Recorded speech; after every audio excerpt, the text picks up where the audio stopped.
Salam, perkenalkan nama saya Monika Abdusulu dengan NIM 10 2015 121. Di sini saya akan memsimulasikan praktikum PK Blok 20 dengan bahan-bahan yang ada di kosan ataupun ada di rumah. Yang pertama yaitu makroskopik urin, di mana makroskopik urin ini kita melihat warna dan juga kejernihan yang pertama secara kasat mata. Untuk yang pertama kita melihat apakah urinnya itu berwarna merah, warna kuning ataupun warna jernih. Setelah itu kita melihat kejernihannya dengan menggunakan kertas atau menggunakan koran yang terbanyak tulisan. Setelah itu kita menempelnya dan membacanya. Kalau misalnya kertasnya atau tulisan di kertasnya itu bisa terbaca, maka urinnya itu jernih. Tapi kalau misalnya tidak bisa terbaca, maka urinnya itu keruh atau tidak jernih. Seperti ini. Oke. Yang kedua yaitu kita melihat protein urin, di mana protein urin ini memerlukan 3 bahan.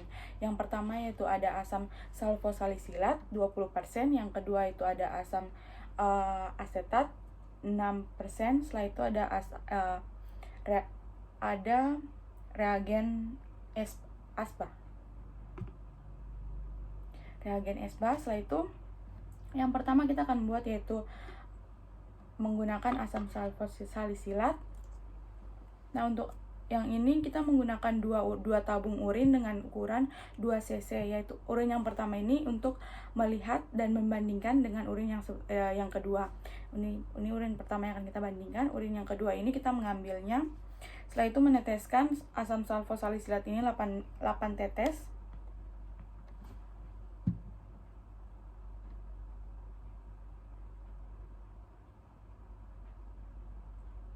Setelah itu dipanaskan.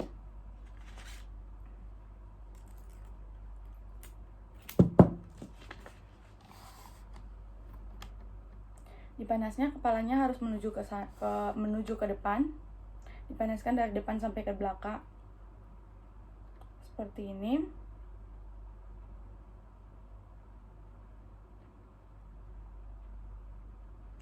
Setelah itu kita bandingkan dengan yang pertama tadi. Lalu kita melihat apakah ini positif 1, positif 2, positif 3, atau positif 4. Selanjutnya itu kita menggunakan asam asetat.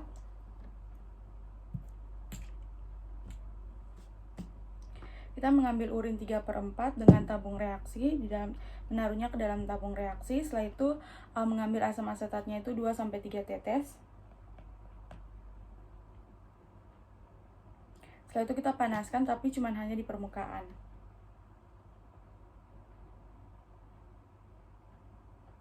Setelah itu kita melihat kejernihannya. Setelah itu di atas dan juga di bawah. Jika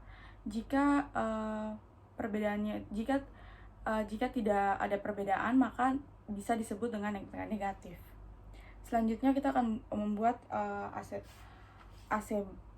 esba. Esba ini kita membuatnya menggunakan urin 24 jam, yaitu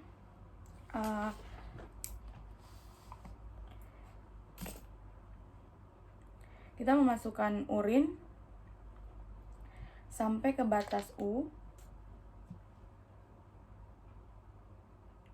Setelah itu kita memasukkan esba sampai ke batas R, atau reagen esba ini sampai ke batas R. Setelah itu kita mengocoknya sedikit.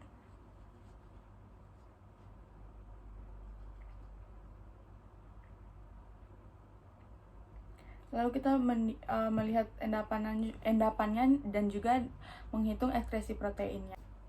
Oke, selanjutnya kita akan membuat glukosa urin atau reduksi urin, di mana di sini kita memerlukan reagen Benedict dan juga urin. Reagen Benedict ini 1/4 saja, atau 5 cc.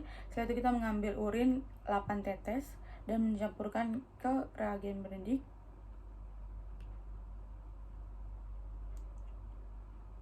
Setelah itu kita panaskan sampai mendidih.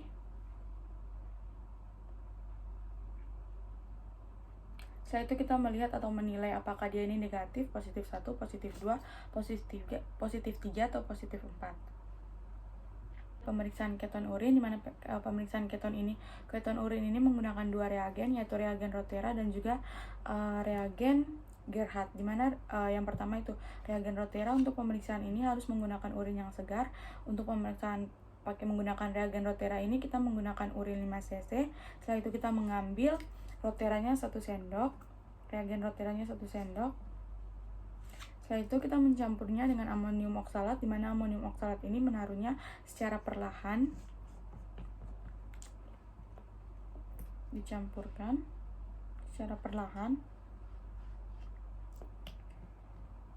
Setelah itu kita melihat perubahan warna apa yang terjadi. Selanjutnya kita menggunakan reagen reagen Gerhardt, di mana pemeriksaan menggunakan reagen Gerhardt ini kita memerlukan urin. Kita mengambil urin, lalu mencampurkannya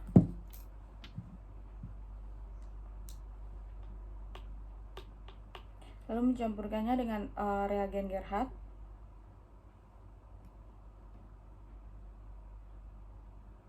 Setelah itu kita menyaringnya, mencampurnya, selalu menyaringnya menggunakan kertas penyaring dan tabung untuk menada.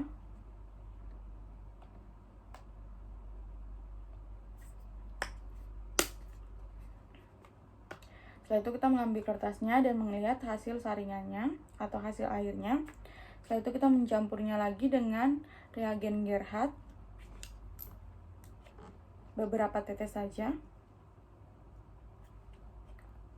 Setelah itu kita diamkan dan melihat perubahan warna apa yang terjadi. Berikutnya ada bilirubin. Di sini ada 2 tes, yaitu pertama tes busa dan juga tes reagen. Dimana yang pertama itu ada tes menggunakan reagen Harrison, dimana tes menggunakan reagen Harrison ini kita memerlukan urin 5 cc. Setelah itu kita mencampurnya dengan reagen BaCl 10% ini sebanyak 5 cc juga. Digabungkan ke urin 5 cc tadi. Setelah itu kita menyaringnya menggunakan kertas saring.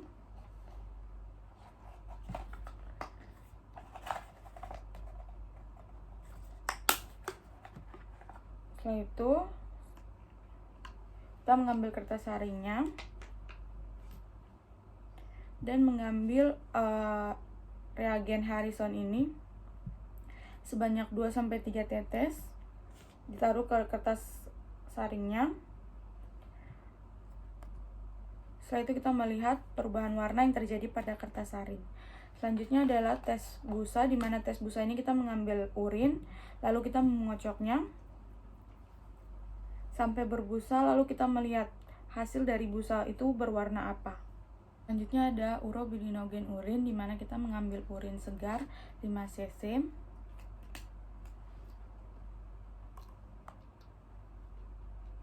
Setelah itu kita mencampurnya dengan reagen Walsh Diamond.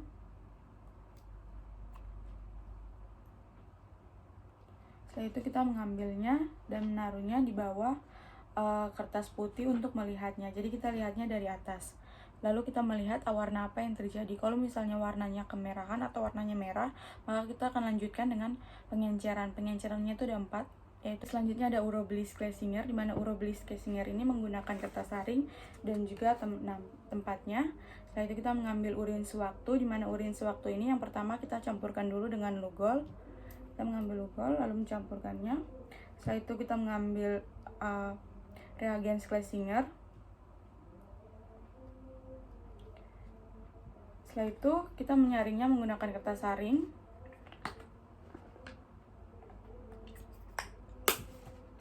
Lalu kita mengangkat kertas saringnya. Kita menggunakan latar belakang atau kita menggunakan latar belakang atau kertas warna hitam untuk melihat apakah urinnya itu berfluorensi atau tidak. Seperti ini. Ada sedimen urin, di mana sedimen urin ini untuk melihat eritrosit, leukosit, kristal dan juga jenisnya, silinder dan juga jenisnya, dan juga epitel. Yang pertama yaitu urin 5 cc kita masukkan ke tabung sentrifuge, di mana kita diamkan selama 5 menit, selalu ditutup selama 5 menit. Setelah itu setelah kurang lebih 5 menit jangan dulu dibuka, tunggu beberapa saat. Setelah itu dibuka lalu diambil. Selalu kita melihat endapannya itu biasa 5 sampai kurang lebih 5 cc. Setelah itu kita membuang dan tinggalkan endapannya saja. Setelah itu endapannya ini kita ambil, lalu kita taruh ke kaca objek.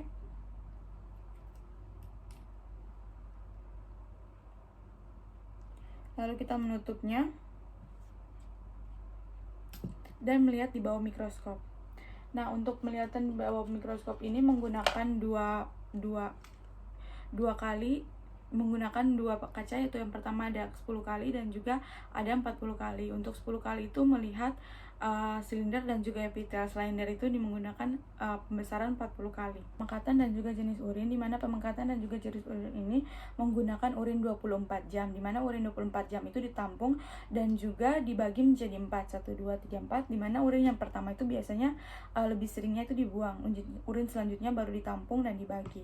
Setelah itu urin yang pertama itu biasa volume urinnya itu bertambah pada siang hari, berkurang pada siang hari, tetapi berat jenisnya itu bertambah. Nah, yang pertama itu kita akan mengukur berat jenis urin, di mana berat jenis urin ini kita mengukur menggunakan urinometer, di mana urinometer ini kita celupkan ke dalam urin lalu dibaca. Kalau misalnya urinnya itu sedikit, maka kita melakukan pengenceran. Nah, pengencerannya itu 1 kali volume urin. Jadi kalau misalnya urin yang kita gunakan itu sedikit dengan volumenya 50 cc, maka kita harus mencampurkan dengan Aquades 50 cc juga. Kalau misalnya urinnya itu 100 cc, maka kita mencampurkan dengan Aquades 100 cc. Jadi 2 kali volume urin. Setelah itu untuk yang kedua itu ada carik celup, di mana carik celup ini kita menggunakan alat carik celup. Kita celupkan ke dalam urin, lalu ditahan, lalu kita tuliskan ke tisu, lalu kita baca hasilnya dengan cara dilihat di botol yang sudah ada di rumah sakit atau di klinik-klinik biasanya. Tes kehamilan, di mana tes kehamilan ini kita ada 2 cara, yaitu indirect dan juga direct. Untuk direct itu sendiri ada menggunakan kontrol positif dan juga kontrol negatif. Setelah itu urin dan juga ada HCG. Setelah itu ada kertas untuk pengecekannya. Yang pertama itu kita mengambil urin dari pemeriksa itu sendiri.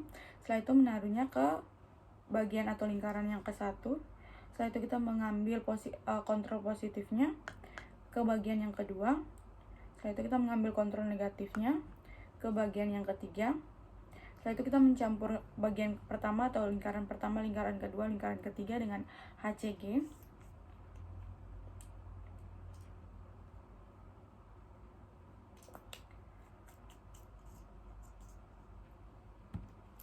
Setelah itu kita menggoyang sedikit kertasnya dengan hati-hati. Setelah itu kita melihat hasilnya.